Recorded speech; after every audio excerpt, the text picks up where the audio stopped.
கோவிலிலே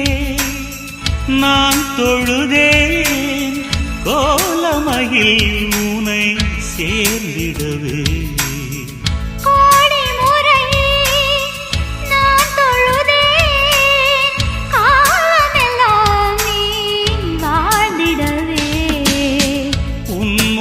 நான் பார்க்க கடிதமே தானாக வார்த்தையில் தெரியாத நிழல் படம் அனுப்பிடு என் உயிரே நிஜமின்றி வேறில்லை என்னிடமே நலம் நலமறியாவல்